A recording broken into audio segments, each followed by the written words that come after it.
going on, Breaking Brown family? What's going on in the building? Let's see how our tech holds up tonight. I'm going to try to give people on the call line tonight a little bit more time. If everything holds up like it should hold up, hopefully we will see. This is always an adventure.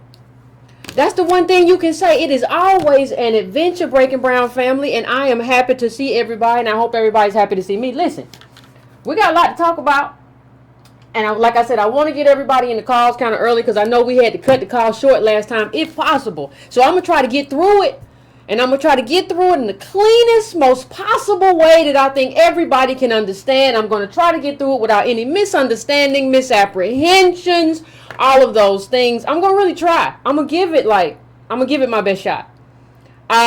So, you know, if you want to donate, go to donatebrown.com. Please go to subscribetobrown.com. That's of no cost to you, but you just add yourself to the mailing list, you know, to my email list, just in case something goes down here. We know what goes down. This is not our YouTube. So subscribetobrown.com is just a way for me to have all of my people on the same database. So I would appreciate it if you would at least do that. Okay? So listen. What I want to talk to, and I'm gonna try to thread a needle. It's real hard because sometimes what happens with a lot of my people is that we sometimes don't understand nuance. Or at least it seems that way from the comment section. So if I'm wrong, blame the comment section. It seems that way from the comment section. When I look at the comment section, it looks like sometimes we don't understand nuance.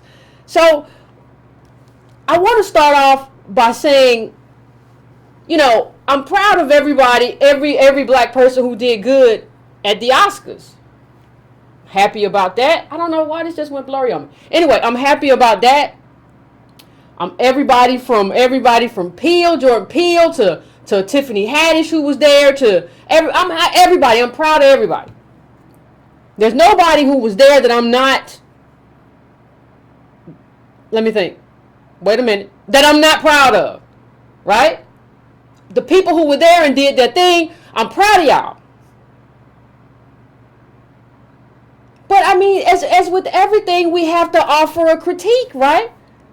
And what you see, the thing is, and before I get started, I want us to not do this. One of the things that always happens when you talk about somebody and you try to frame them in terms of African Americanness, what happens a lot is that we tend to have this kind of conversation about, well, Yvette, are you trying to police blackness? Are you trying to talk about who is black or who isn't black? Let's start off by saying I'm not talking about none of that. So let's just say that right here and right now. I'm not policing blackness. I'm not saying anybody is less black. We're just talking about what we saw at the Oscars.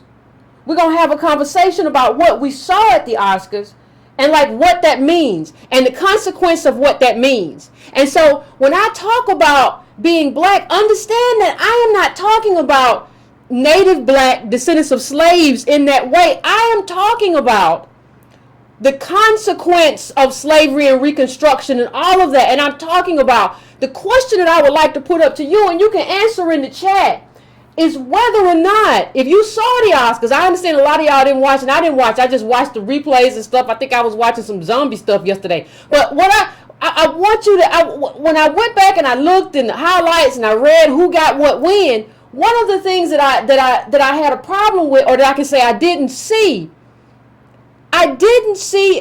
us as native blacks, descendants of slaves, as much as I saw diversity. See, and one of the things we talked about is diversity isn't what it means to be African American. Diversity and African Americanness are two different things, right? So one is lineage and one is based on Crayola, and Crayola is very different than lineage. Crayola and lineage are not the same thing. Crayola is just different colors. Lineage is very specific background, a very specific heritage based on, in our case, very specific consequences. So when I look at Jordan Peele, and when I look at Kobe Bryant, who also got an award last night, and let me just put a couple of those images up, because I know some of you didn't watch, and so you don't really have a context. You don't really have necessarily a context for what I'm talking about. So let me just put a couple of images up. to just kind of, I just want to give everybody a context for kind of what last night looked like for people who didn't watch. So that's Kobe. Now, let's take first things first. Kobe's father was a basketball player himself. This is a man, Kobe, who lived in Italy, who had a life that was very unlike the life of most African Americans. Now, I know some of y'all are going to say, well, Yvette, we're not monolithic. I'm going to tell you that in just 1 second, I'm going to get to that whole kind of we're not monolithic piece. I'm going to get to that. Because I'm very specific about what our life looked like for most of us. It's very clear for me that most of us did not grow up. Now, that doesn't mean we didn't have differences. Some of us grew up with two parents. Some of us grew up in the ghetto. Some of us grew up with working class parents. But economically, we are economically flat. So what that means, and I'm going to pull up some graphs from the report we talked about. The report we talked about last week, I'm going to pull up some graphs from that in just a moment. But what I'm doing right now is I'm just providing some context to understand that diversity is not like a representation of Native Black DOS. So that's Kobe's Oscar for some. I watched the clip with a little basketball thing. It looked like an after school thing, but whatever. Good for you, Kobe. I mean, whatever. So the other thing, we go to the next one. Okay, right now, this is Jordan Peele, right?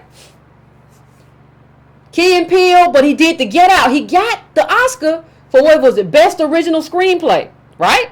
Best Original Screenplay. Now, understand one thing that a lot of people may not have picked up on, that somebody brought up to me. It didn't get Best Picture. The Daniel Kaluuya didn't get Best Actor.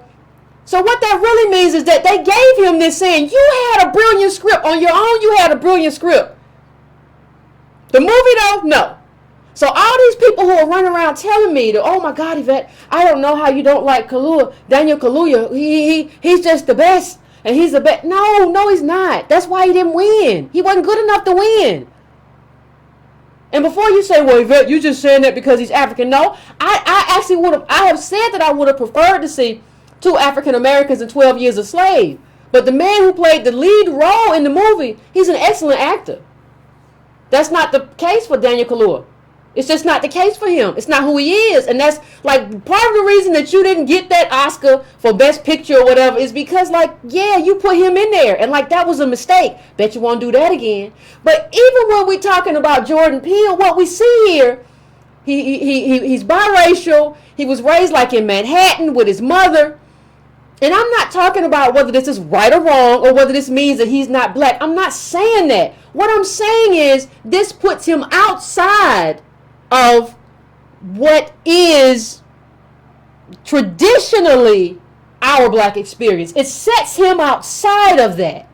There's no judgment. I'm not making a judgment right now on right, wrong, and all of that stuff. I'm telling you that puts him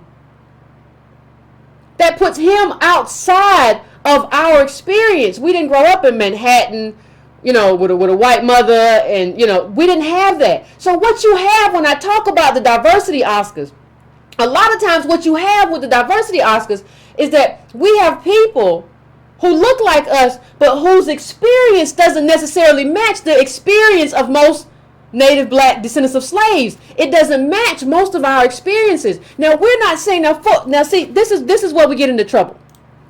This is where we get into trouble. What people will then say to me is, well, Yvette, you don't understand. We're not monolithic. We have a myriad of experiences, and I don't know who you are to speak of us as if we're a monolithic group, Yvette. We're not monolithic. Because I like to play with robots, and I like anime, and I like computers. And so we're not monolithic. And it's just like, I'm not saying we're monolithic in terms of our interest. I'm saying we're monolithic in terms of where most of us are situated economically. And the data let me just say this. That was a great, if you haven't caught it, it was in the newsletter. And here is the headline. And I want to put this up in case, like I say all the time, in case some of you all want to go and check it out right now, just bring it up. The unmet promise of equality. And if you want to talk data, If you want to talk data, there's some very, very, very, very good. There's some very good data in this. There is some very, very, very, very, very good data in this, and I'm going to bring it up in just 1 second. And it's necessary. And this is why it's necessary. Because there's nothing wrong. There's absolutely nothing wrong with having varied interests. But you cannot confuse having varied interests with having varied economics. I've said this 10,000 times. We do not have a class structure where it's this class and this class and this class and this class. That's what happens in white America. We do not have that. Most black people, we're economically flat as a group. So when I talk about what it means to have our experience, what I am talking about is economically. You didn't have to live in the ghetto as a black person, but maybe you lived in a black working class neighborhood, right? You did not live, most of us, in Manhattan like Peele. You did not have a daddy who was a basketball player, and you lived around the globe, and you went to Italy and all kinds of stuff. You did not live that life. So what I'm asking, when I ask whether or not we have representation, I'm asking whether we saw our life and our economics mirrored at the Oscars. That's what I'm asking. So back to this report that I just put up. I want to put up some key findings and key factors, and I'm going to just bring it up big because I know sometimes some of you are on laptops and you're not watching on a whatever smart TV or whatever. So just look at this median household income. I want you to look at this home ownership rates and look at the white bar and look at the black bar, right? Look at the orange bar versus the gray bar, and look at where we are. And just take a moment. You don't gotta finish it. Just take a moment to look at it and see where we are. See where we are. Median household wealth, home ownership, unemployment rate, and the CEO worker pay ratio. Just look at all of that and see exactly where we are compared to white people. This is what I mean when I say we're economically flat. Now here's another one.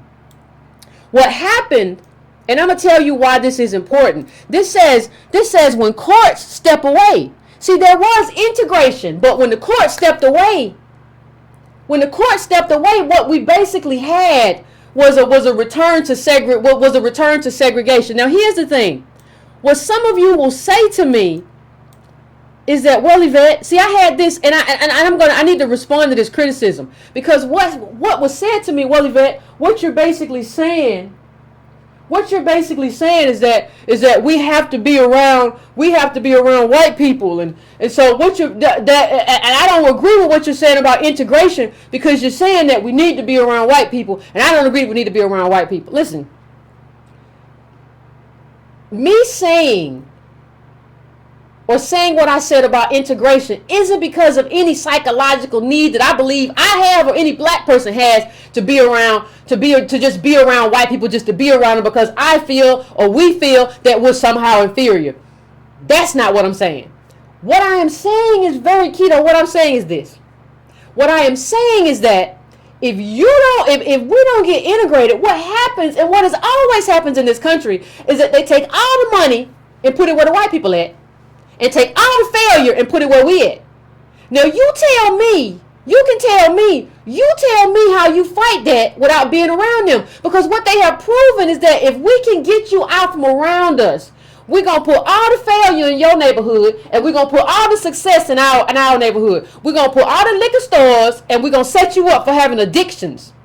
Right? Liquor store on every corner. You failing all the time. What you do, you just drink yourself away. So we're going to set you up for addiction. We're going to set you up to have all kind of physical ailments too, because what we're going to do, we're going to put, not only are we going to put the liquor stores in your neighborhood, we're going to set it up to where these industrial plants that cause cancer, we're going to put them in your neighborhood too. So unless you can be American, that's what it means. Living around white people ain't nothing but saying we all Americans, so we get to live where we live. You can't keep us out of nowhere.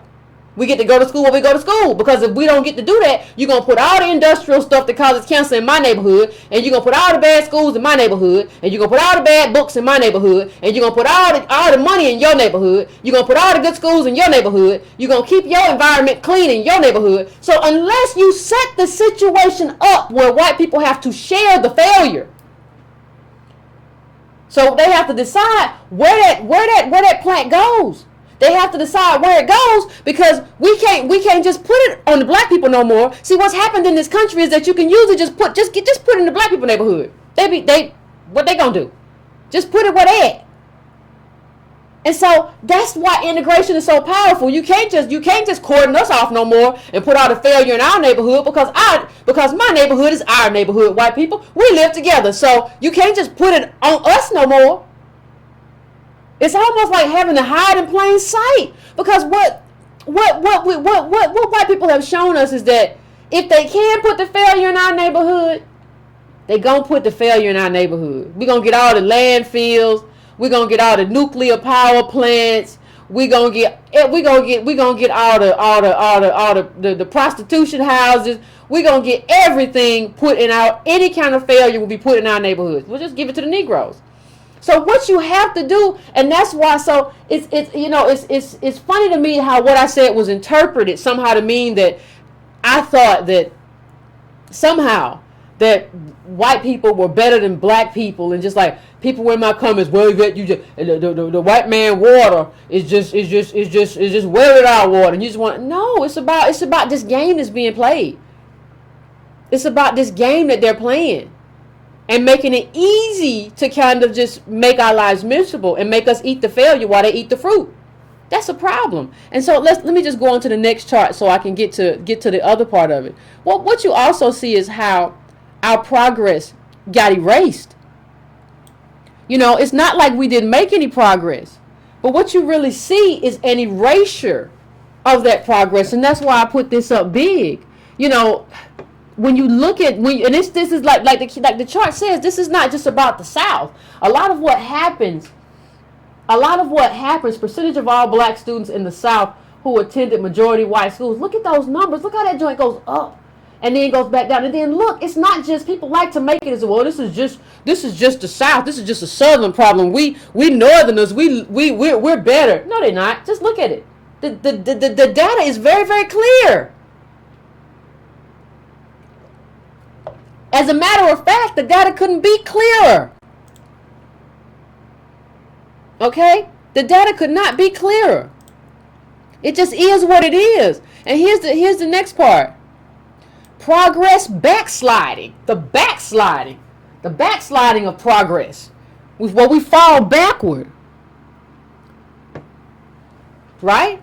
So what that shows, I want you to look at that. Look at the South, border states, Midwest, West, throughout America. If what you see is that if white people are forced to do right as a group, I'm not talking about you as an individual, they don't do right. But they're going to educate their kids. They're going to take care of their kids. So what you have to do, and the reason why the study says that the study says that integration works, is not because you're around white people, it's because you're around the resource. You got to stop seeing this as like wanting to be around the people. It's not about wanting to be around the people. It's about wanting to be around that resource and how important that resource is. That resource is everything. The resources that their school had, the resources that it is everything. It's not about individuals. You got to stop seeing this as being about, well, Yvette, this is you just don't know. It's not about that. It's about this game that they're playing. And how they get to lock failure in our neighborhoods and lock us out of their neighborhoods where the opportunity is. That's a really big deal. And so when I say what I say about us being monolithic, I'm talking about economically. I'm talking about when you look at our past, when you look at this data, when you look at these charts, what I'm asking you is, did you see this represented on the Oscar stage? Did you see this lived experience of African American, this native blackness, descendant of slaves? Did you see this represented at the Oscars? That's the question I'm asking you. And if you didn't see that represented, then how can you say that we were represented? There was only one person that represented and had a lived experience, and that was Tiffany Haddish. Now here's the thing. Here is the thing, and here is the rub. I think Haddish is very talented. I would be lying if I say she wasn't talented. And I'm trying to say this. I'm trying to say this as good as as best I can. There is no doubt. There is no doubt. Given what I know about Haddish and from foster care and being abandoned by her dad and living with grandparents and everything that I have heard about her biography and seeing her stand up, there is no doubt in my mind that she is a talented comedian. No doubt. None. And I wish her success. Because like I said, she was the only person last night with the lived experience of what blackness and African Americanness, native black DOS really means in this country. And you can see that from the $4,000 gown. See what they won't tell you, and I made fun of her about the gown. But what she won't tell you and what black people want and what she's kind of hinting at is the reason she's wearing that $4,000 gown twice is because ain't nobody paying that kind of money for you to be buying all them new gowns. People got to stop getting honest. When you pay $4,000 for a gown and you ain't getting those multi-million-dollar checks, you can't just keep going around buying gowns. And so she, in that sense, is very honest to say that. But there's something else going on either. And I have given it to her over time, Tiffany Haddish, because she has not, yeah, it wasn't 13 million. She has not been a traditional African, right? You know, her dad is Eritrean, but traditionally she has not operated in some kind of blackface, which is a lot of what I see with Issa Rae. Like, you didn't live that life, but you're doing this thing and it's real weird. No, she's just, Haddish is a very authentic comedian. And I think that authenticity comes through in her comedy. Right? Whether you like it or not, I think what makes brilliant comedians brilliant is that there's some authenticity there. Right? But what I'm saying is this. I'm going to say two things. The first thing I'll say is this. I don't know how many people watching this, I don't know how many people watching this saw the movie, that girls trip movie that Haddish was in, where she was, giving out liquor, and what was it, like Hennessy? I want 3 shots of Hennessy, and I want a shot of Patron, and what else, girl? Yeah, girl, you just need to get you some while we gone. Now, I'm not saying nothing about the people who enjoyed the movie. What I am saying is this, though. I do not understand the hypocrisy. I do not understand the people who are still mad at Monique for portraying what they consider a ghetto character in Precious, but who are diehard Haddish fans. Like, I'm not telling you what to believe. I'm not telling you how to feel. What I'm telling you is what I don't understand. This hypocrisy has to end. You cannot continue to hold Monique responsible for playing a role that you didn't like. I don't know, Yvette. All Monique ever did was further the negative, stereotypical portrayal of the black woman. Did you see that? Did you see Girls Trip? I mean, did you see it? What was that other than that kind of portrayal? Now, I'm not even judging it right now. That's not the conversation. The conversation is how we have these double standards for people. How do you have all these double standards where it's okay for one, but it's not okay for the other? So you have this double standard where you still mad with Monique years and years later. Well, it was just a stereotypical black woman. But on the plane, Haddish's character was basically trying to show Jada Pinkett Smith's character how to suck, oral sex. I mean, but that's not stereotypical. So there are a couple problems I have, and this problem isn't with Haddish, it's with y'all. I don't like double standards. I don't like people who don't understand how to assess a situation. I don't necessarily have a problem. I didn't have a problem. I thought Monique's portrayal was brilliant, and I didn't really necessarily have a problem with Haddish's either. But how can you call one ghetto and like you can't see what is the other one? Like, what movie were you watching? And so I just need, the first thing is that I need everybody to be consistent. Consistency is just important. It just is. I need everybody to be consistent. And here's number two, though. You know, Tiffany Haddish wore a gown to honor her father, who was Eritrean.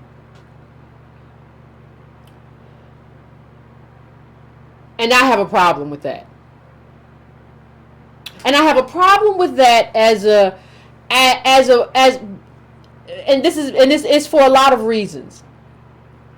One of the reasons I have a problem with that is because I really don't see, I'm having a hard time understanding. And if y'all in the comments, y'all can say it too. If you know something that I don't know, please let me know right now. If you know something that I don't know, go ahead and let me know. I'm not trying to say anything that's wrong, but if you know something about her father that I don't know, then just let me know. Because from what I've read, this is a man this Eritrean man who abandoned her, and understand what that abandonment led to. You're talking foster care, you're talking sexual abuse, you're talking everything. Now I honestly feel that if this was an African American man, if this was a native black descendant of slaves, y'all would have gave him your butt to kiss. You would have told her, why are you honoring this man? You survived. Listen, Tiffany Haddish, you made it to the Oscars in spite of your father, not because of him. I'll say that again. You made it to the Oscars in spite of your father, not because of him. He deserves nothing. And so what happened is we had this one person who had an African American lived experience, regardless of this parent who was not there. Listen, if you had a parent who was there and this man took you to auditions and drove you around the comedy clubs, and even if I say you've never visited, she has now visited Eritrea, but even if I said you hadn't, I would understand why you honored him. I would get it. But he did none of that. And a night that was supposed to be about you and your African Americanness became about the man who abandoned you. It should have been about all of these black people. All of these black people who you walked on the shoulders of. All of these black entertainers and comics and all these people. From Ozzie Davis and Ruby Dee to Paul Robeson. All these people who paved the way and made a sacrifice for you to stand there. And instead of making that about them, you made it about this man who walked away from you not once but twice. Because I read that not only did he walk away from you at 3 years old, he came back when you were in your 20s and said he was going to live with you and walked away again. And you honored him instead of honoring us. And that is a problem for me. That is an enormous problem for me. And so now what we have the Eritreans who are going around saying Tiffany Haddish is our first Eritrean. We are so proud of her. And let me tell you something. I'm going to be honest. Because that's what I do. I have a problem with her father even asking her. She said, well, my father asked me. He said, I think you're going to make it big. When you make it big, can you honor my people? You don't even get to ask her that. You don't get to ask her that when you left her.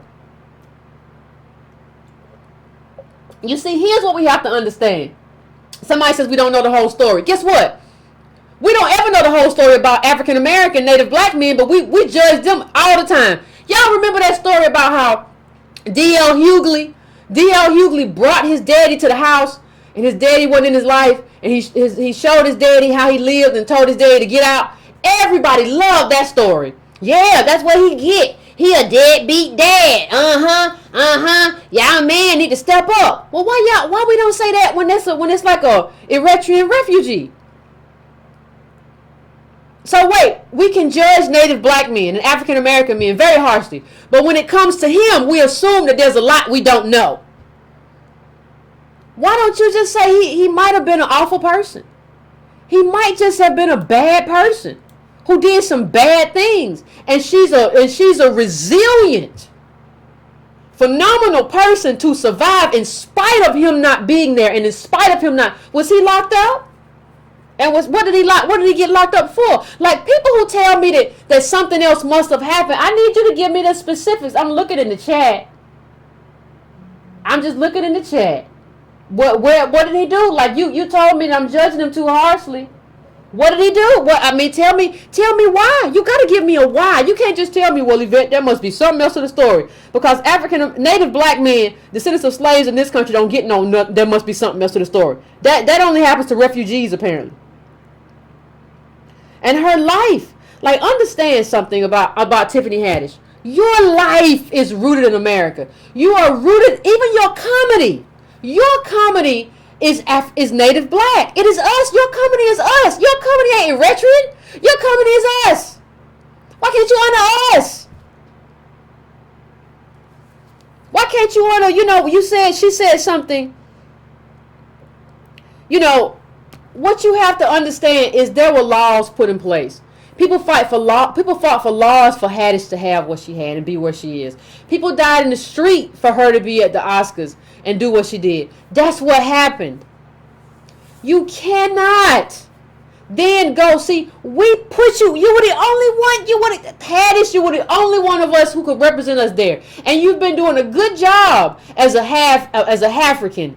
Like I can tell that you came up through African Americanness, and then you got there at the point to represent us, and you gave it to your Eritrean deadbeat dad. Why?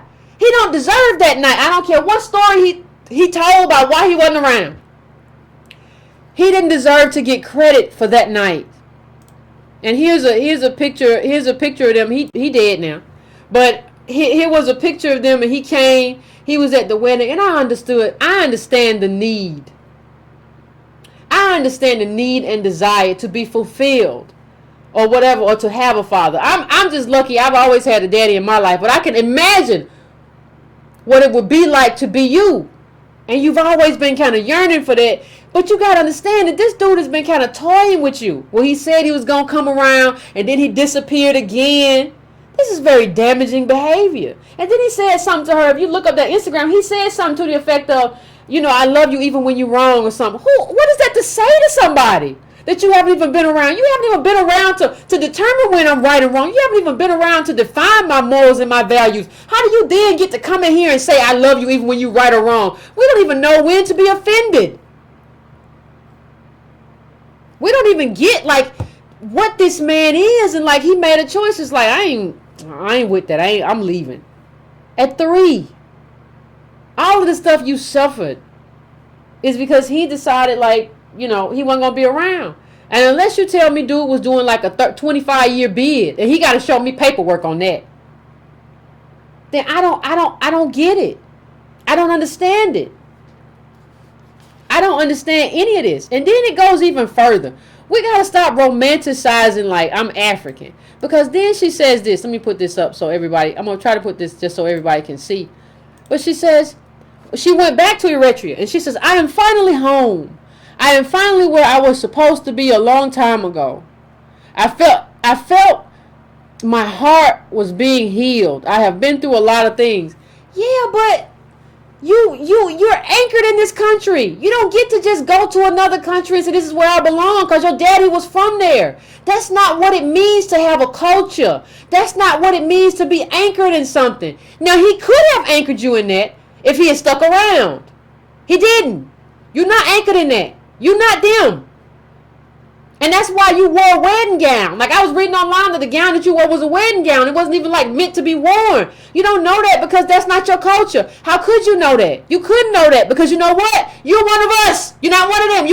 You are native black descendant. You are not them. That's why you couldn't have known that. Nobody can even hold you responsible for knowing that. Because how could you? How could you? We gotta stop. You know, I was having this discussion before I came on, and we gotta stop, like, you know, I had somebody tell me, well, Yvette, I don't have a colonized mind or some shit, some craziness.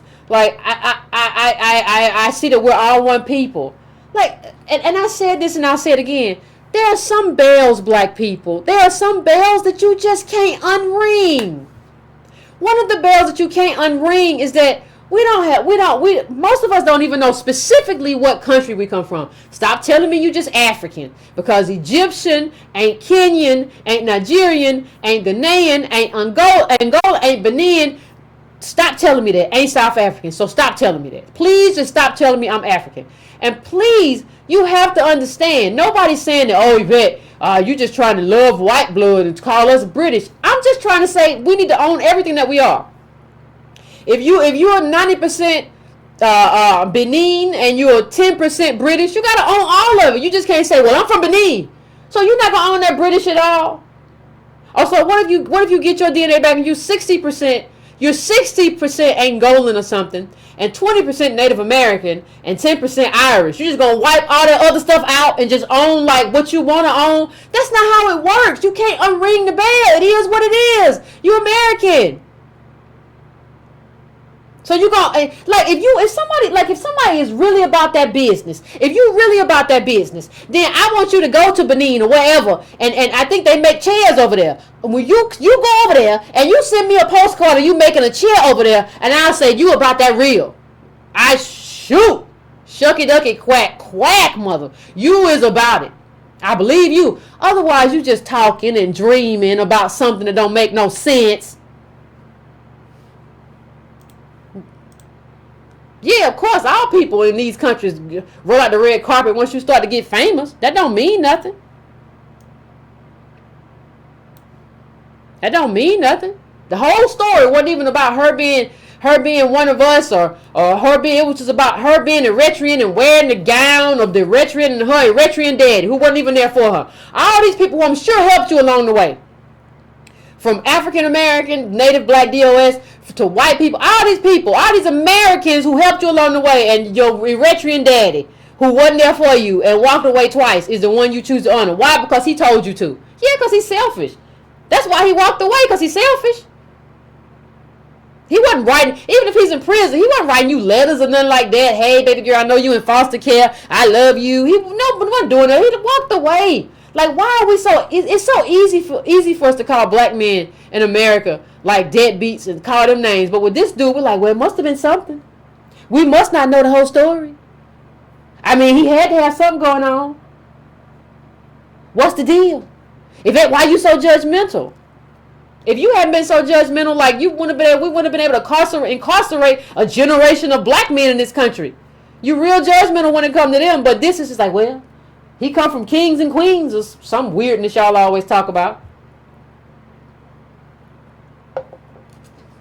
So, you know, for me, it's just kind of like, you know, she lived our life, and she's our representation, whether you like it or not. And on Oscar night, she just gave it to Eritrea.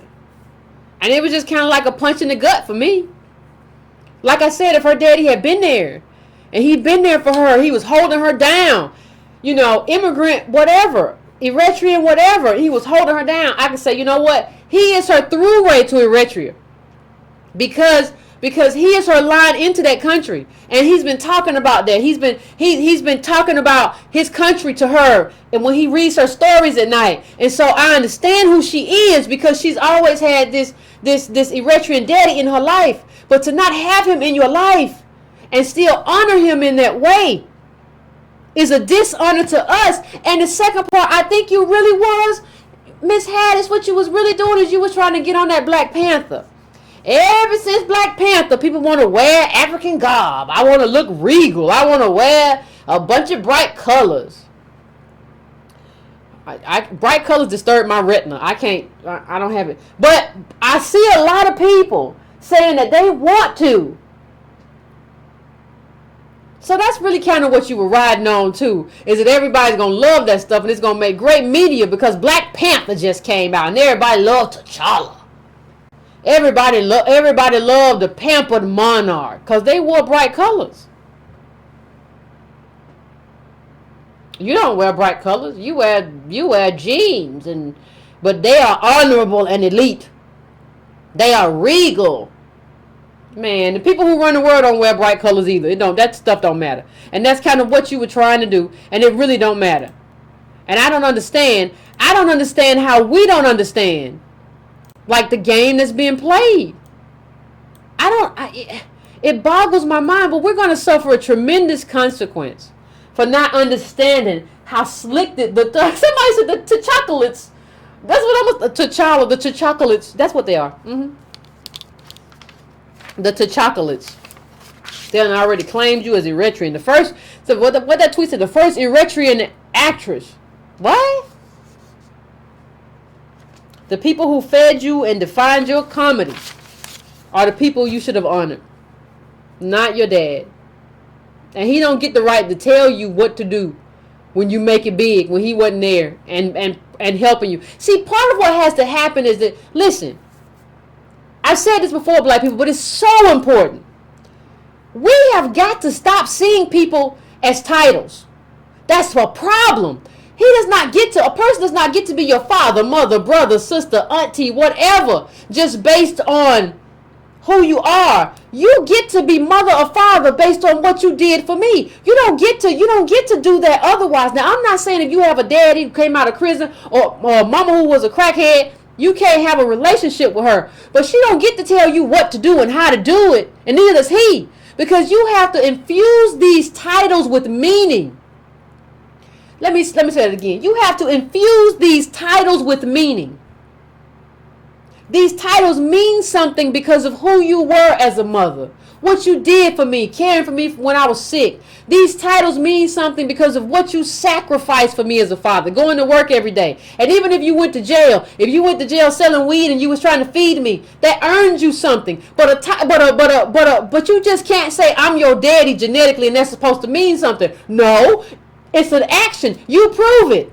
You show me what it means. You just don't get to say that. People are really leveraging how good we are. And that's why they like for us to think of all of Africa as just family. Because they know who we are as African Americans. We're a lost tribe. We're looking for family. And we say, oh, you family? Oh, that's so wonderful, you family. Come on in and we're going to make a space for you. You can have my bed. What? No, family means something. It's an exchange. And the reason we don't really understand how much of an exchange it is because we never really had wealth. But it is an exchange. It just is. There's nothing else I can really say about that. It's an exchange. And you have to understand what that means. Don't have nobody coming around you telling you what to do and how to do it and who to thank, and they was never there for you. Don't you have nobody coming in your life saying, well, I'm your auntie and I'm your uncle and I don't like X, Y, and Z. Don't you be burying your mama or daddy and have a aunt you ain't never seen or who ain't never gave you $5 come in there and say, well, I don't like the flowers you pick. You better leave me alone, old woman. I'll knock you the next week. Don't you have these people doing this to you? Because family is not about titles. It's about the meaning you give those titles, about what you do. It's about your work. It's about who you are to those people that you say you love. How many times you done call people and say, I need X, Y, and Z? When you really doing some stuff, you really either trying to go to school or you just need help with gas money because you got a new job. And these people will tell you, I really wish I had it, but I don't. But I'll pray for you. You're going to let that same person come back and tell you what to do. You ain't never been no uncle. You ain't never been no auntie. You ain't never been no mama. You ain't never been no daddy. You don't get to tell me. You don't get to now come back and tell me what to do. No, you get to tell me what to do if you really was a mama or a daddy. When I can think about who you were and what you did and what you sacrificed and what you taught me. You don't get to come back and do that just based off of a title and because of that. No. We have to start understanding things. See, the thing is, everybody else understands it. We don't understand it. But everybody else understands it. And everybody uses it to kind of play off of us. Everybody uses it to kind of, well, these black people don't understand who they are. So since they don't understand who they are, I'm going to try to take advantage of who they are. Right? That's what happens. So I'm going to try to, like I said, because I didn't get to the calls last time, I'm going to try to take this quick break. That's what I'm going to try to do, and go to the phones, because I know y'all got a lot to say. Breaking Brown family always got a lot to say, and I appreciate you. So I'm going to put this up, and give me 2-3 minutes to set the phones up, and we're going to have a conversation.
up, Breaking Brown family?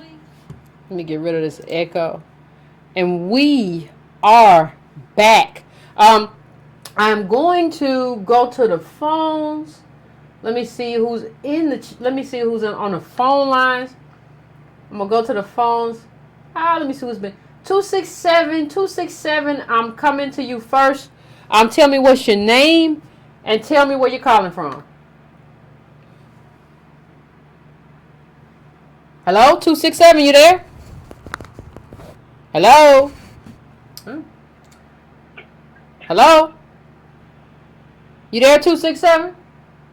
Hey, Yvette. Hey, what's going on? Hey, is Hank from Philly? What's going on with you? How you feeling? What's on your mind? I'm doing good, man. I've been watching your show for a long time. Good, thank you. Back in the day, man. Big fan.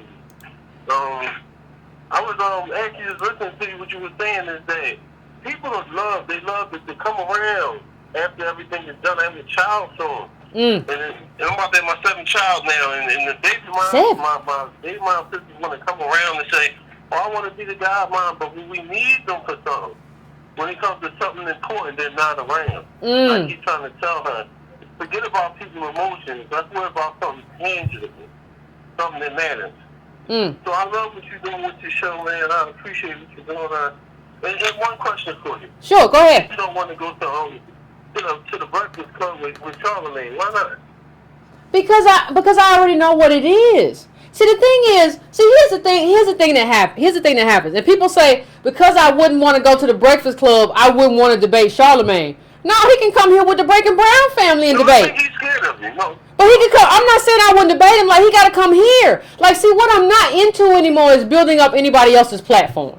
That's the thing. I'm not into that no more. I'm not into building up nobody else's platform. So what, I go to the Breakfast Club and like the people who like me come and watch the Breakfast Club, right? But I don't get anything. And the only thing I get is to sit there and have to deal with what Monique deal with, where there's a bunch of people who are very hostile to her, like, you know, have to combat that and have to have Charlamagne. Like, Charlamagne's real good at one thing, which is trying to needle people. And like, I'm not as good as Monique is like being stoic and maintaining your composure. Like, I just cuss you out mid-show because I know who you are, and I know you're just a little scavenger Negro. Like, I'll tell you that, and I won't wait till after the show to tell you that. I can't do that. So if I can't do that, it's best for me not to talk to you, especially not to talk to you on your arena. You're going to have to come to my arena. You're going to have to call in here or whatever. Like, I'm not coming to where you are. For what? You ain't nobody. You ain't never achieved nothing. You ain't nobody special. So that's my thought on that, bro. Yeah, all right. Appreciate you talking to me. Appreciate the way you and Tom Talk is doing. Continue doing what you're doing and continue smacking people with that data when they get on your nerves. I appreciate it, bro. I appreciate it. Yeah. Ain't nobody talking to Leonard. Ain't nobody worried with you, honey. Ain't nobody worried with you. I don't know why you think you special, Leonard. His name ain't Leonard. His name Leonard. Okay, Angela Yee, girl, you really step up to the plate when it comes time to defending him. I'm going to 240. What is your name and where you're calling from? How you doing, Yvette? I'm doing good. This is Roz from the DMV. Hey, Roz. How you doing, sis? I'm doing good. I was calling really to talk about. Thank you for talking about that Academy Award. I haven't seen it since they did Angela Bassett. I stopped looking at it. I know, right? Thank you for giving us an update on that, because I was like, what is going on? I really don't care. I was looking at something else on TV that night. But anyway, one of the things I hope everybody got their libation straight. Get your libation. I didn't say that tonight, did I? Get your libations. I had a call from somebody, and they were talking about, like, they were putting up some information about the 3 wealthiest, they were billionaire black women. One is from Africa, who is bleaching, by the way. No. Wait a minute. And we're supposed to feel attached to these women. I said, well, if they all lost their money today or tomorrow, then what does that mean to us? One is in Nigeria. She's an oil baron. What does that mean to everybody else. And people are saying, oh, well, they're not starving, and black people here in the country are starving. One sister put up the statistics of how many black people are actually going hungry, how many are homeless. If you look at the video that Tone Talks has showed, where it's black men out in the streets of L.A. and they're homeless, they're living in shanty tents, and they're homeless.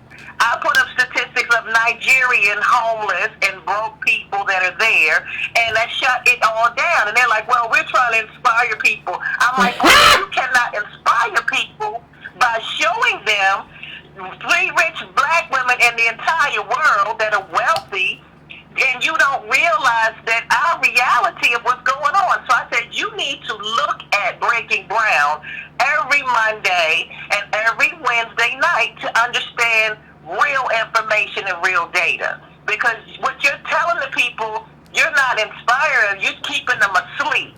And here's the thing, here's the thing. It's so ignorant, right? Like I put up a story, it's been like a few months ago. But the shows like Nigeria has the highest income it's like the highest income inequality on the globe. Like in terms of the richest and what the poorest live on. So for you to write an article like that and not know that, and then what I'll say again is like we have to start as black people focusing on our material needs, not inspiration. No, you can't eat inspiration. Like if you're hungry, you can't go get inspired by Jay-Z or Barack Obama to feed yourself. And so part of what we have to start focusing on is how does this thing that's being advocated improve our material needs, not how does it improve our inspiration. We have had inspiration for decades. How does this improve our material needs? These people are failing us, Carla. Exactly. Another really quick thing I want to let you all know. Well, let you know, I had sent you an email regarding Judge Joe Brown and told him that we were reading The Color of Law. Some of us had already read it. And that we were going through legal court cases and law on it. And he's very proud of it. So I'm trying to see if you and he would be able to have some kind of facilitate some kind of connection there to be able to speak more on it. He's willing to possibly come on to the Breaking Brown show family and have a conversation with us about it. If he gonna have a conversation, I'll have a conversation. I'm not opposed to that. I'm not opposed to that. All right, I thank you so much. Y'all know where to reach me. I appreciate you, Carl. I mean, that's just the thing. Like what they have done to us is sort of try to put us in a position where we forget our material needs, like our need for food, water, housing, all of that stuff, because of, like, well, aren't you inspired? Like, remember when Jay-Z said that? Like, well, my presence is inspiration. He said that to Harry Belafonte, Harry Belafonte was out here, was supporting the civil rights movement, and people say, well, Yvette, wasn't Belafonte? Yeah, but that's what they're supposed to do. That's what real solidarity looks like. That's the kind of solidarity you gotta have. And he said, well, my presence is like charity. Like I don't gotta do nothing. I just gotta be here. So I don't even know what you make out of that. These people are failing us left and right.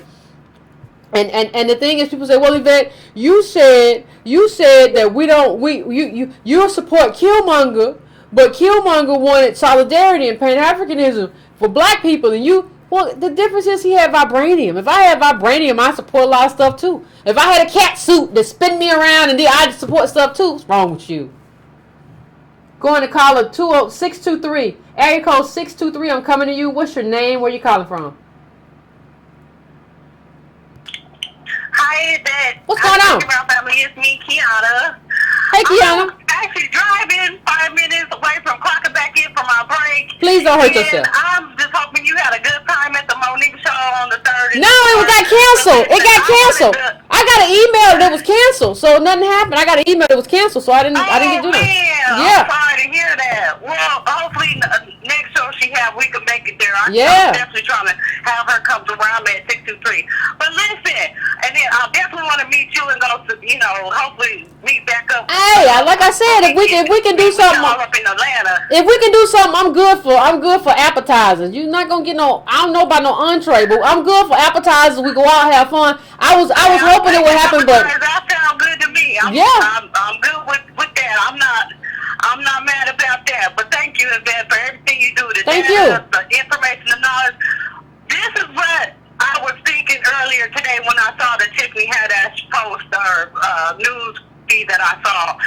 I not only did not know that her father was in jail or dead, may he rest in peace, but my thought for the whole situation with Tiffany Haddish is seeing her honoring the Tyrian, culture or her heritage. My first thought was, why haven't she honored Monique? Why haven't she should have honored Monique? She should be honoring the legends. Yeah. To that platform. Monique, Mom's Mabley. Yeah. She's rooted in Black American. She's rooted in her comedy, herself.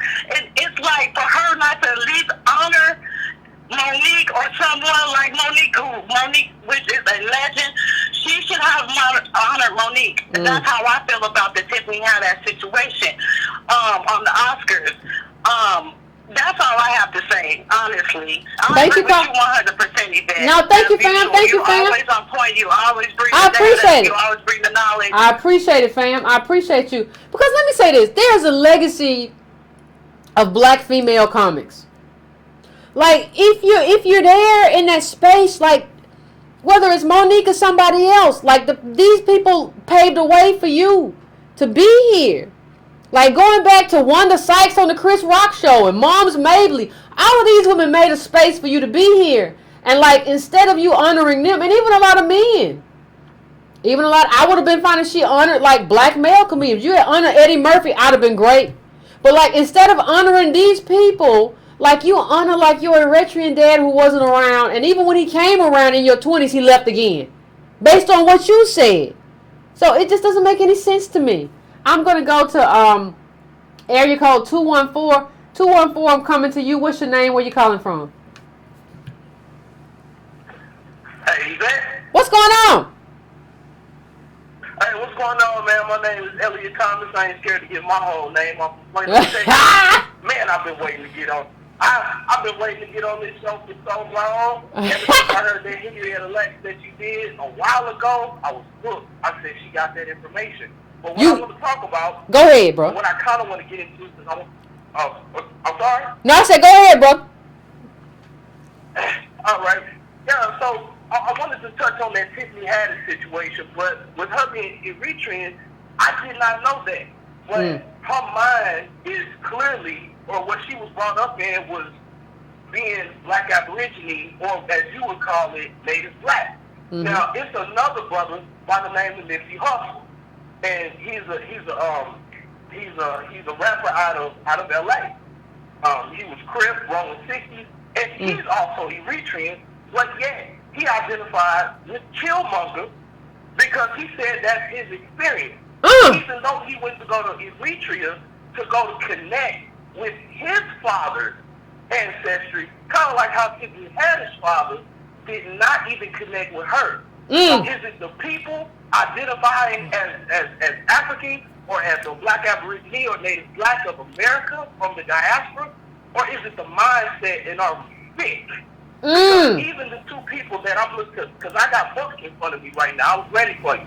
So the first one that I got is The African Origin of Civilization, Myth or Reality by Chicago Diop. Okay. And it talks about how the memory of recent slavery to the black race is used to remove black consciousness from the minds of black people throughout the entire world. So it's not the label, as you were saying, that we put on black people.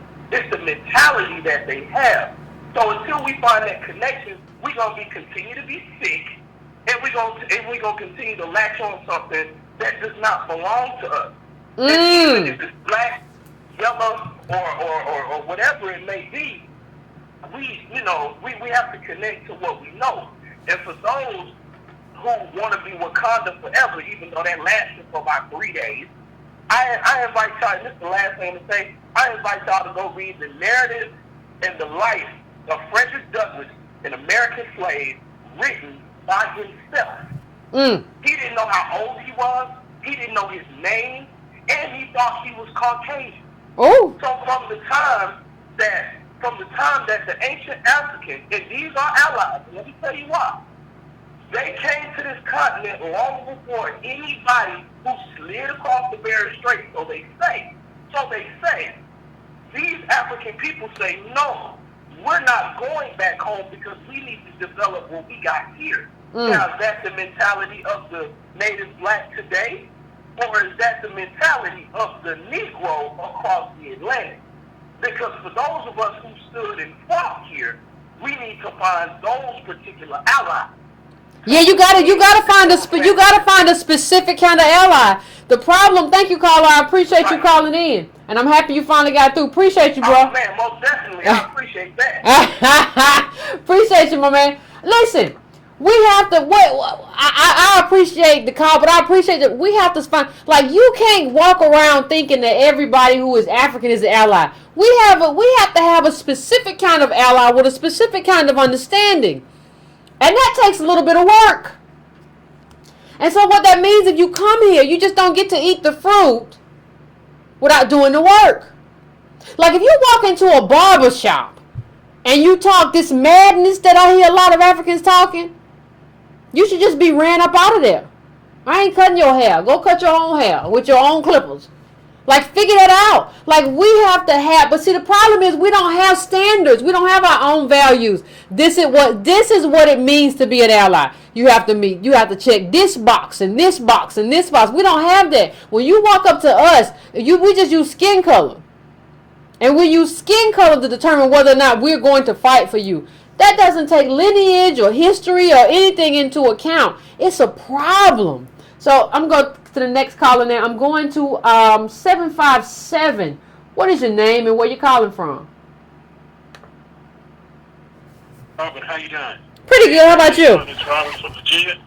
Hey, I'm doing good. I just wanted to discuss the Oscars. And one thing we got to realize, their strategy now is, since remember when they were called out for the Oscars being so white. Yeah, Oscar so white and hashtag. Their strategy now is, being so white. So what their strategy now is to put Africans in to represent African Americans who don't have a claim to complain. Okay, so that's their strategy now. Okay, and then as far as Tiffany Haddish, what you got to realize is, I don't know if you've seen it. A couple of months ago, she took a picture with Oprah. Okay, so now I saw that. I saw it. The reason why she was invited. Huh? I said, I saw it. Yeah, the reason. Yeah, but now by her meeting with Oprah, she got the gold key to the Oscars. You see, because she's one of the gatekeepers. Okay, because if she wasn't in with Oprah, she would have never gotten that invitation to the Oscars. You see. And what we got to realize too is that we'll listen to these African people, but we just can't support them. Okay, because we already in dire straits, and we just can't keep letting these people, feed off of us, okay?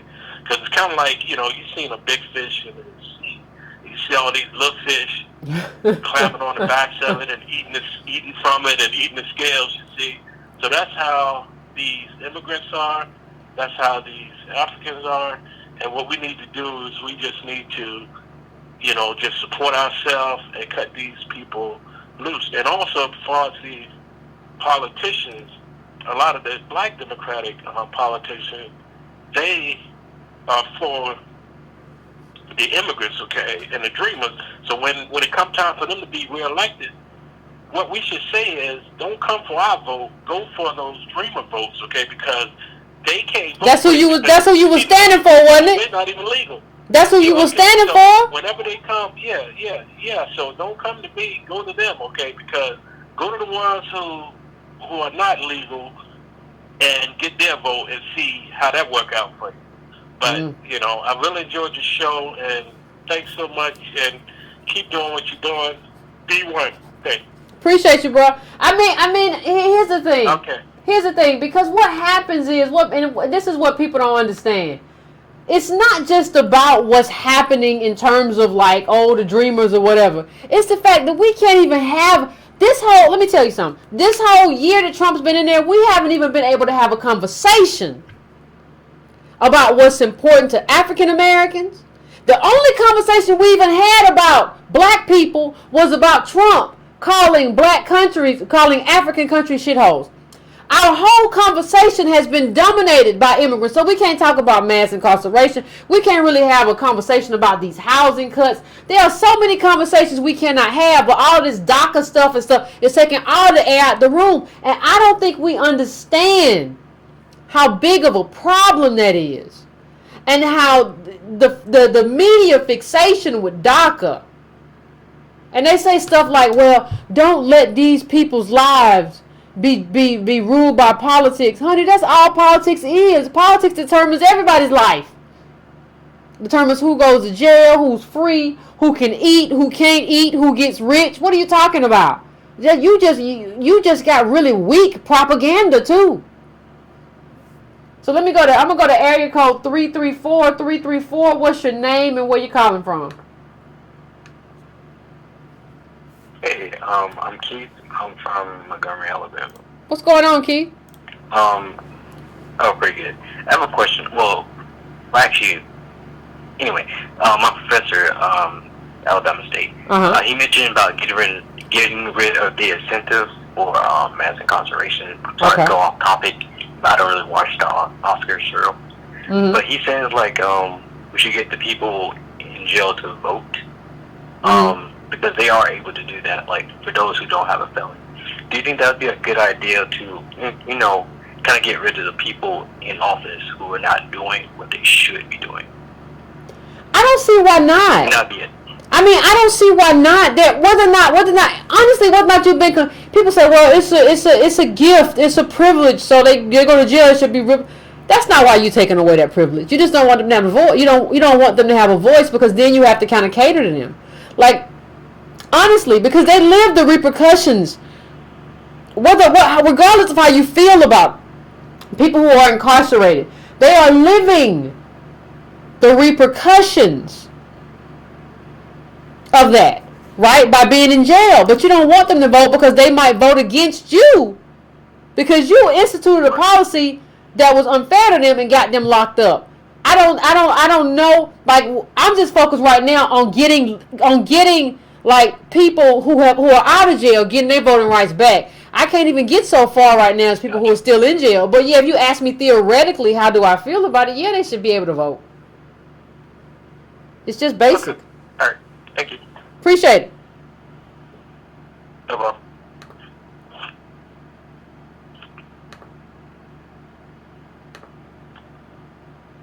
I mean, it's just basic. Some stuff is just common sense. I'm going to 617 now. 617, what's your name? Where you calling from? 617, you there? 617 drop.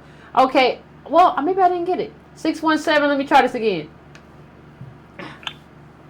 Yvette's Reggie from Boston. What's going on? What's going on, Reggie? Good to hear from you again. Hey, it's the same to you, Yvette. Yeah, thank you for this commentary. No problem. On the Oscars. Yeah, I totally agree with you, especially with the diversity. The calls for diversity is very insidious, and I see it not only with Hollywood, but just with how corporate America operates, how we operate in our politics. They say things like women and minorities and marginalized groups, and they use all these different phrases. I did not say that. Somehow, some way, they find a way to just shut us out and shut us down. Yeah. While using us and our stories for the fuel to push themselves forward. Yeah. I was particularly, upset. Just looking at the recaps. With the Oscars.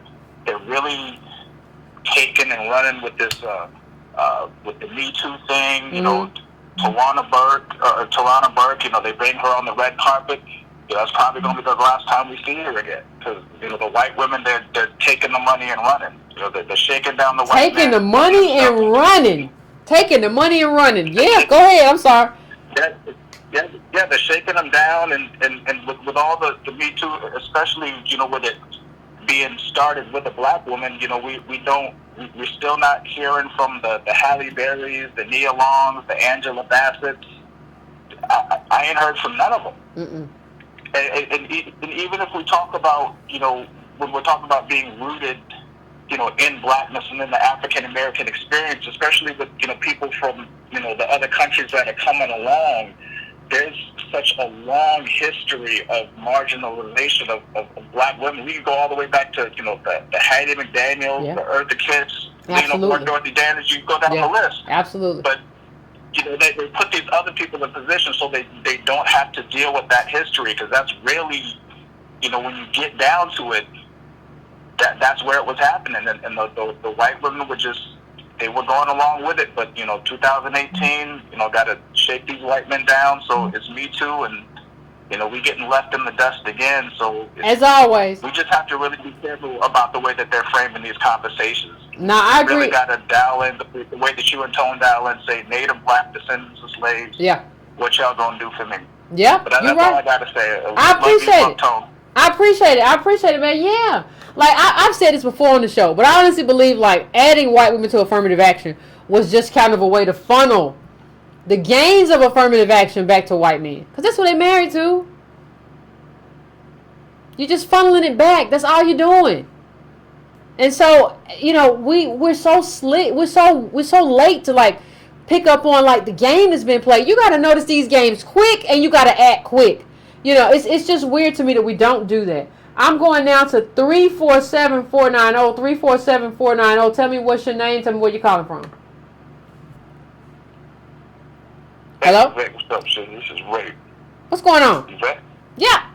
Hey, what's up, sis? This is Not Ray much. from Harlem, USA. All right. Okay, I just wanted to make a couple of points. First, about this Tiffany Haddish thing. I think that the reason why she wore that dress is because the essence of female ego is vanity. And that was her way of differentiating herself from the other women on that. Ooh, okay. Also, the irony is that her father is from a country in which is traditionalist Islamic. And if she actually grew up in that country, she would have been stoned in the town square for promoting slut culture. Oh my. Which is the truth. The irony is that she wants to promote her father's country, but if she actually lived there, she would not be able to walk around with her nice weave. She would not be able to walk around in those tight-fitting dresses. Oh my. She would have been stoned for being a harlot.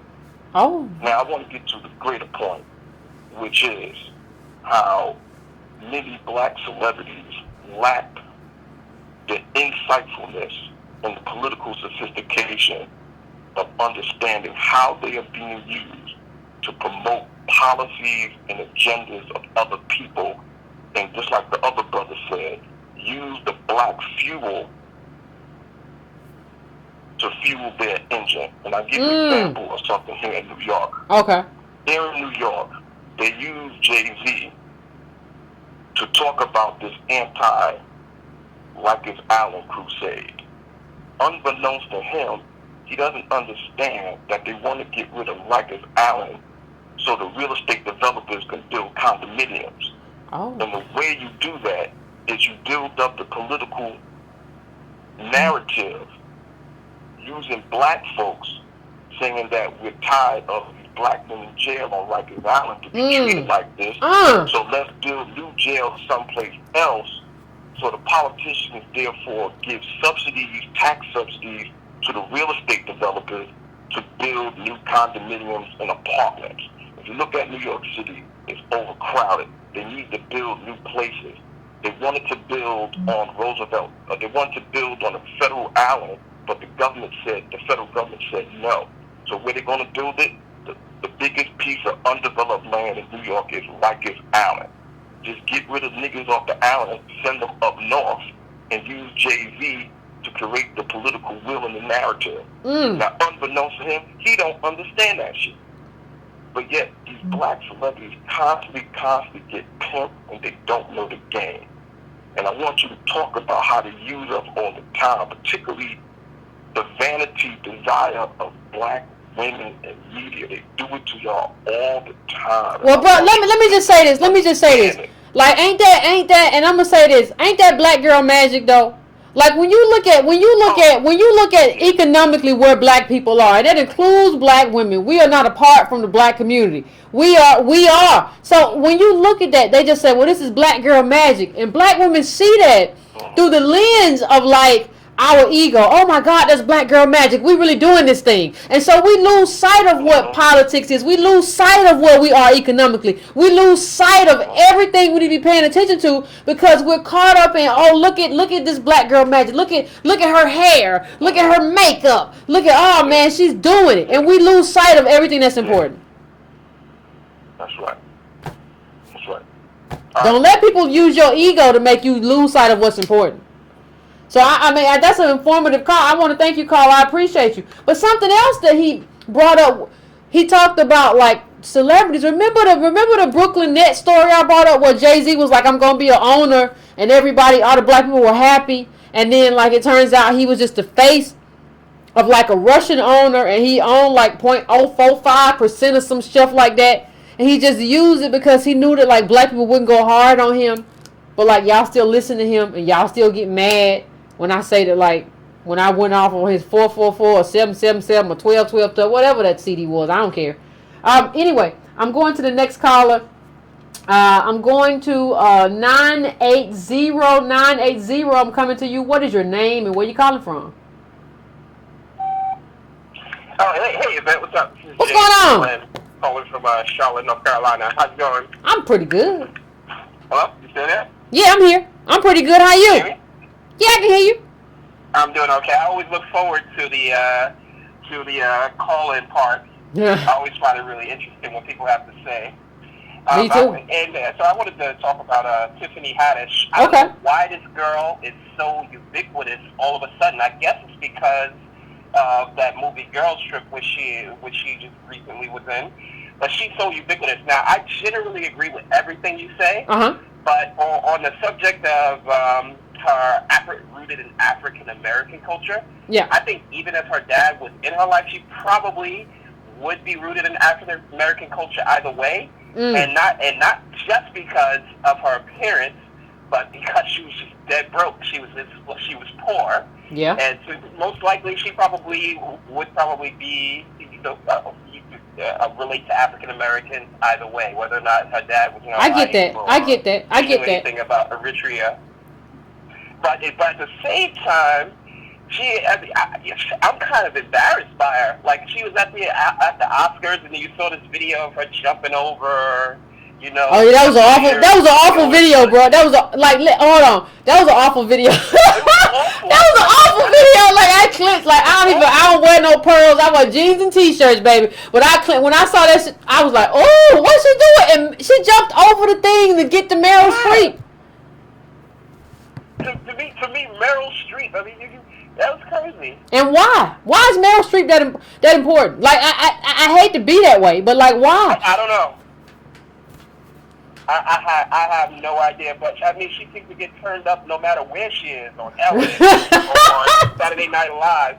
I mean, no matter what she's doing, she just does the same dance and the same move all the time. But I mean, I'm happy for her steps and everything, but tone it down a little. I'm happy for her, but I hope she grows. Like I'm happy for her. I don't like to be like everybody. Yvette's a hater. I'm happy for her, but baby, don't you jump over that velvet rope no more. That's not what we do. Because James Baldwin said something that was, huh?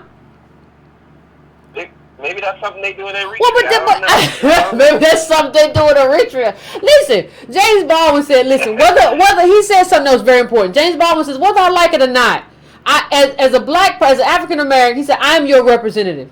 And whether you like it or not, when you go out here, you are my representative. And like, I don't need you jumping over velvet ropes to get to Meryl Streep.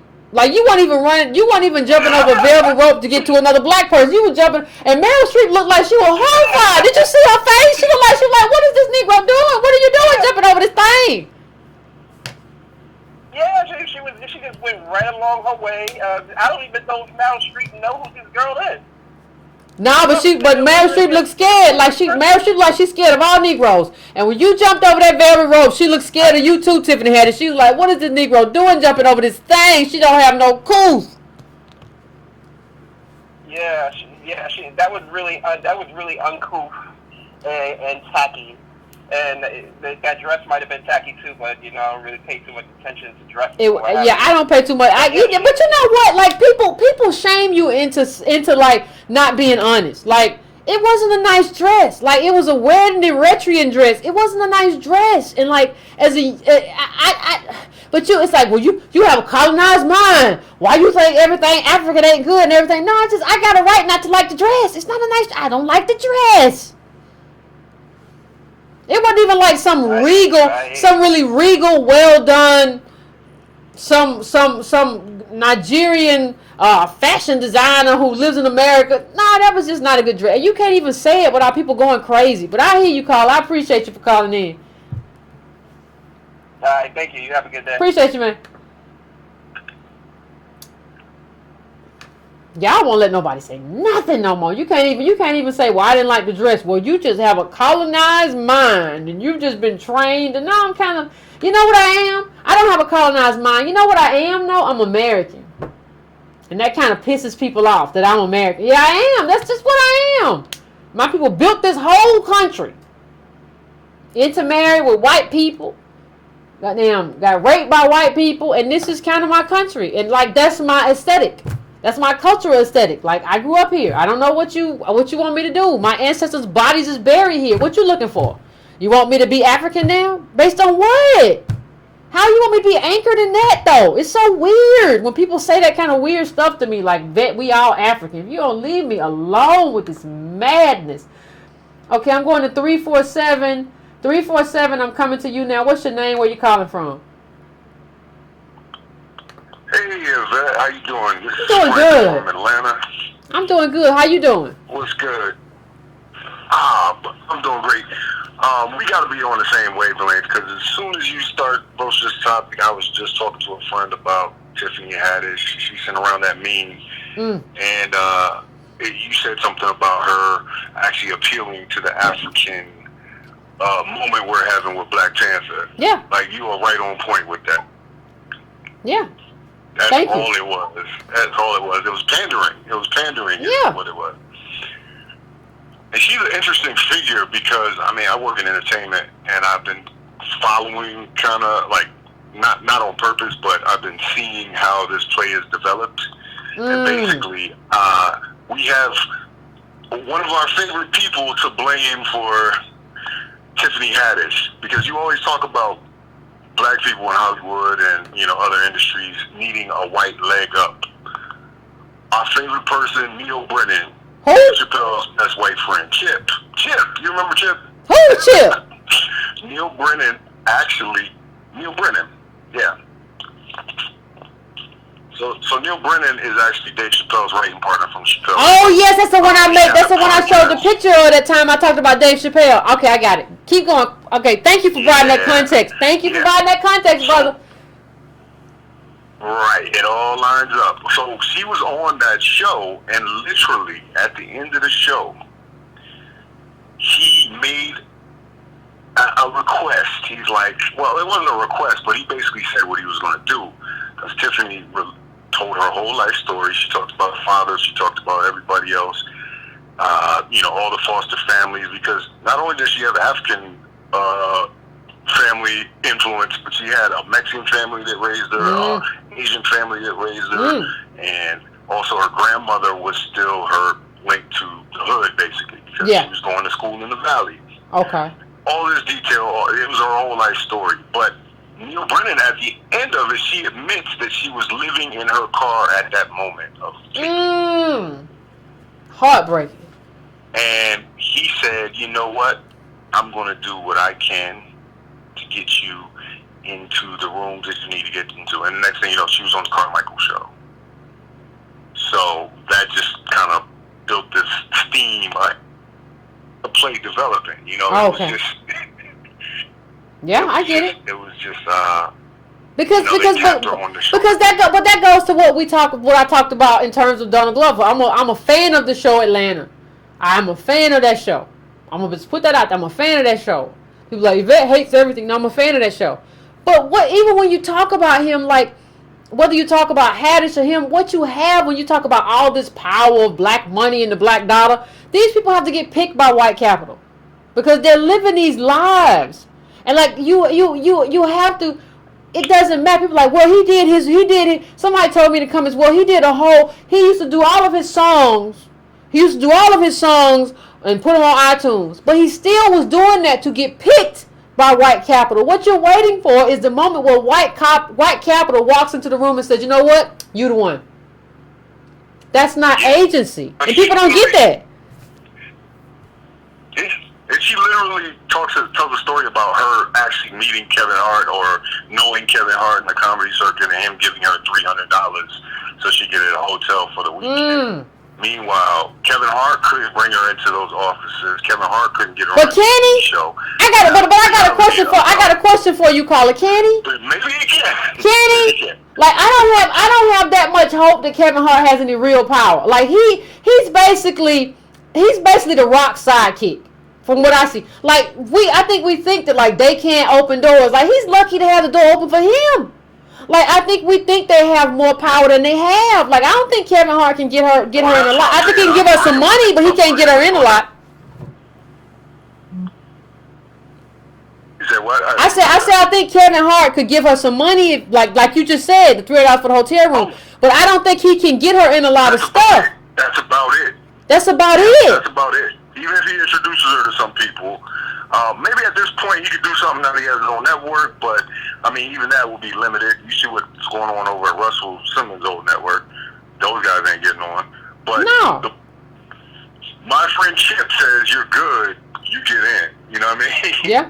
Neil Brennan says you're okay, you can get to that. Yeah, that's what it means to be. Access business. You got to be chosen because what it means is that you got to be chosen by white capital or the people who know somebody in white capital. So if Neil Brennan might not be white capital himself, he might not have enough money, but he has a connection to white capital. That's the power of whiteness. What he has is the power of whiteness and those relationships that you don't have. And what I'm saying is that this woman has suffered. Can you imagine living in your car, going through everything she's gone through? Like that's an African American life. Like you should honor that. You should have honored that at the Oscars. But you're right, Carla.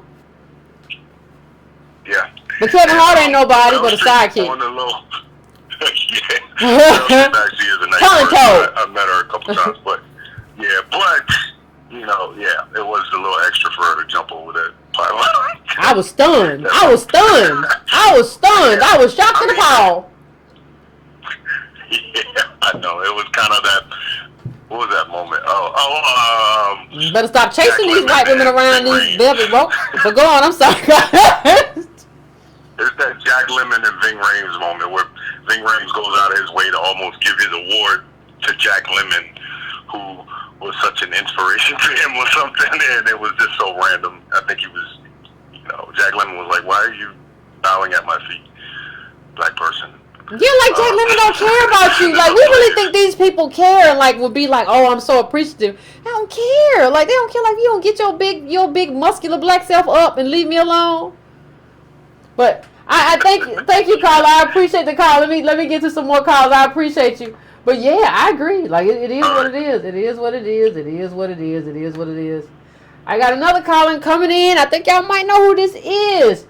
310. What's your name? Where you calling from? Although I think I have a clue. What up, y'all? This is Antonio. What's up, Tone Talk? Show Yvette. Just a couple points. For those people that don't know, the Oscars right lowest rating, like possibly they ain't ever only like 26 million people watch. And you have to wonder whether they're using this diversity and this black cool to try to get some ratings up rather than awarding talent. I think Kobe Bryant's little skit was great. Okay, I guess it wasn't no Oscars. I seen it like weeks ago. I don't know how it won Oscars to this moment. You should go watch it yourself. And I'm not saying any of us are experts at animation, but watch the other things in that category and tell me it was better. And then you gotta wonder, for those people that don't know the backdrop of the Oscars, they were created not by the studios to award excellence, but to drum up movie business. That's really what this was about. Like, if you go do a tour of the studio lot, and it's a trip because, you're right about, like, white resource, because, like, even, like, with Randall Emmett, who does Power, I was introduced to him through Zachary Bryan, who is the star from Home Improvement. And so, like, Zachary does movies and everything, but, like, we don't understand how locked out we are. We have no clue. And it's so funny because between the wealth data, talking to Freeway Rick, talking to Byron, and in my own personal professional experiences, I really sometimes don't know how to talk to black folks that in our channel because they don't listen and they think that they know a lot, and a lot of them haven't experienced enough to understand the range of white wealth right now. It isn't anything like what we've seen in any part of our life. The amount of wealth that white folks have, and resource and money. And that brings me to the second point, which is part of the problem with these young, like, starving actors and actresses and comedians is that they're very vulnerable and they live hard. So that makes them very hard to do our politics. Yeah. If you living I don't live in my car, so I don't live in my car. So if things go wrong with Randall Emmett and it ain't right, it ain't right. I think that what's happening is they're taking the most vulnerable of us, putting them on a plateau, and we don't understand that they can't represent our politics. Part of what I see with Haddish is what I described at the end of our Black Panther video. Look here. If you have African American and you have Eritrean or Nigerian or anything, and you ain't been there, but your schooling, your house, down payment, your scholarships, your kids going to school, all come from life here in America. You African American. Yep. And what we've allowed to happen is this to be a one-way door in terms of them framing themselves through this identity. Because I'm with you. If you go back to what Monique was saying, the people that she talked about, Shirley Chisholm, if you listen to her speech, she was paying an ode that's due to the people that allowed you to get there. But it's like Tiffany Haddish didn't understand that. And what I have to ask is this question to you as I get off the line. I wanted to ask you this specific question. Can you mix African-American openness with Eritrean closeness? Ooh. So I asked you that question in context of the earlier caller who said the comedy that she does, she would be stoned for. The mouth that she has, she would be stoned for. The look that she portrays, she would be stoned for. Now, if we accept that, based on, because if we accept that, can you mix our openness with their closeness? This is the Wakanda question in Black Panther. We are a very, very open-armed group to anybody brown. But everybody else that's brown is really closed to us. So I'm just going to leave that to you, and I just want to hear your opinion. Oh, thank you, Tone. I appreciate you calling in. Like, listen. My answer to that question is no.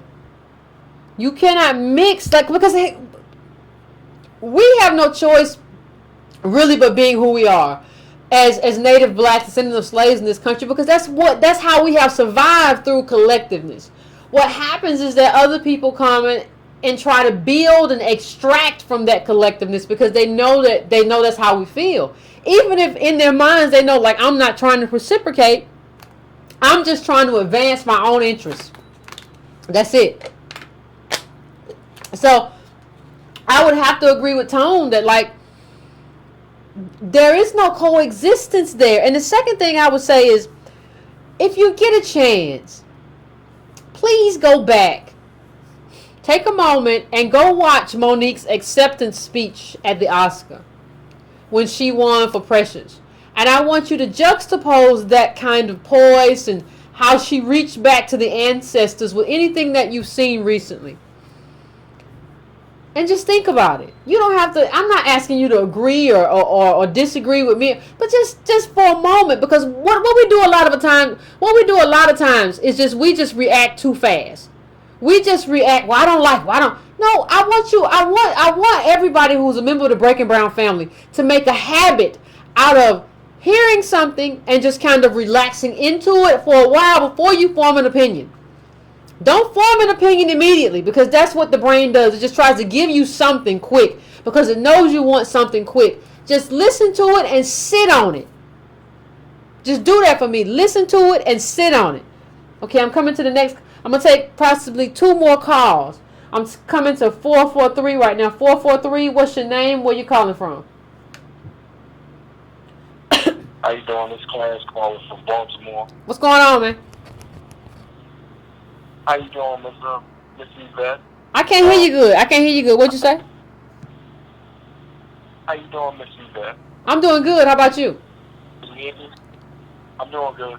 I know the Tiffany Haddish story is going on with Monique and stuff like that, but I want to know, how do you feel about what's going on with the NCAA, with them trying to use the 13th Amendment to justify not paying college kids? And do you think that this will? Well, I'm gonna let you go, Carla. But I'm gonna answer your question. Like I believe college athletes should be paid, and it doesn't matter to me how you pay them. You can, if you want to, you can put that money in a trust, and and as a retirement. I'm open to how you pay them, and I'm open to using whatever mechanisms that have to be used to pay them. But you got to pay them. Like they're damaging their bodies and their brains, and everything else to make a bunch of white people rich. You got to pay them. Just what it is. So I'm going to 214. I'm coming to you. What's your name? Where you calling from? Hey, this is Matthew Samuels. How you doing? Pretty good. How about you? I'm doing pretty well. I'm glad I caught up with you. Maybe ending it this way is good. I enjoy your show and the information, as well as for me, Rami, and what you have been doing, as well as Tone Talks.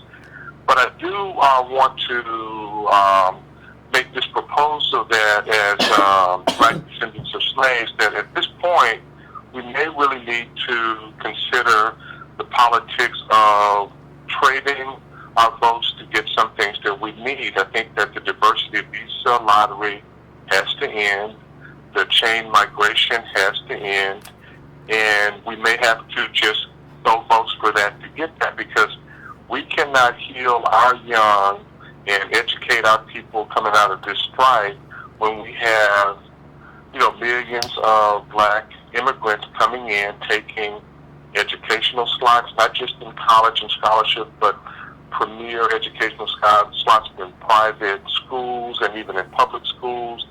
And this Tiffany Haddish thing, that's the same thing. And another thing is there are a lot of black immigrant males who have impregnated black women here and they've left.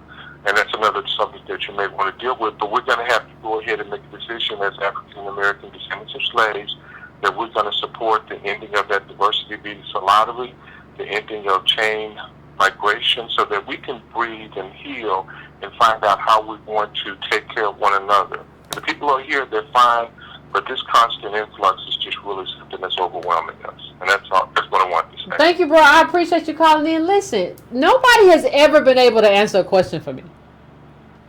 If America is a country, and I don't care where the immigration comes from, but if America is a country with fewer jobs, mechanization is taking jobs as well. So you have you have like this perfect storm where there are less jobs.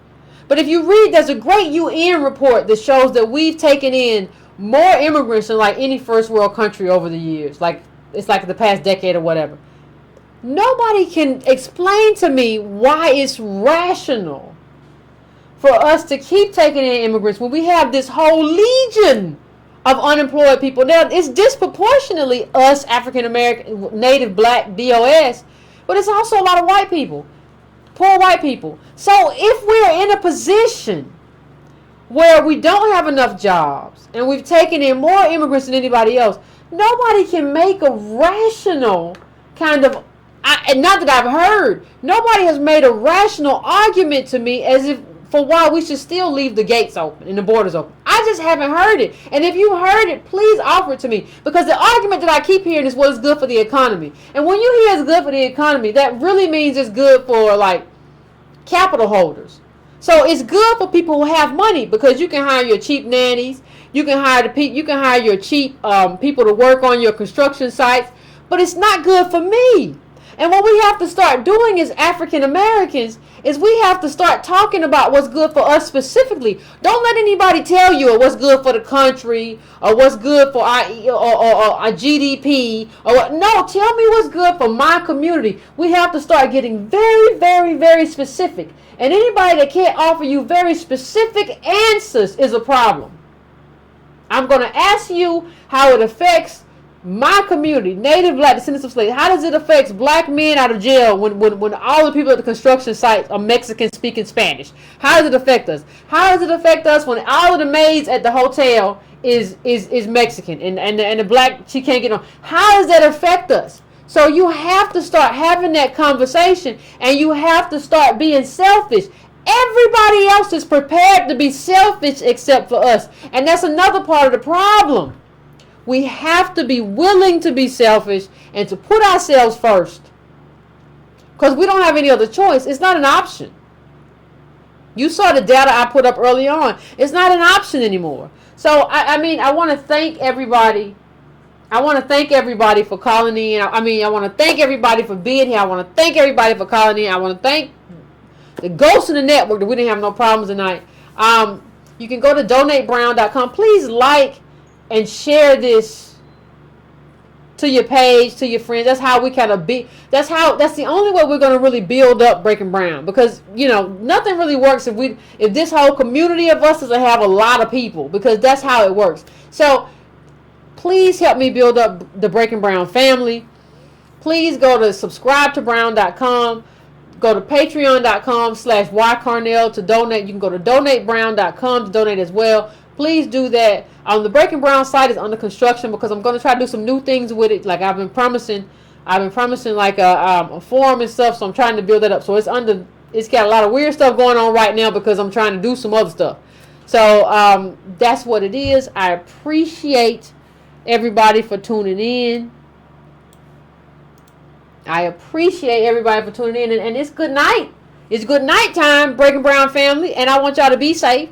Finish up your libations and go to bed and get ready to go to work or whatever you got to do tomorrow. Finish up your libation. Your libation is almost finished. Do not pour another one. You got to go to bed. Don't you pour another libation.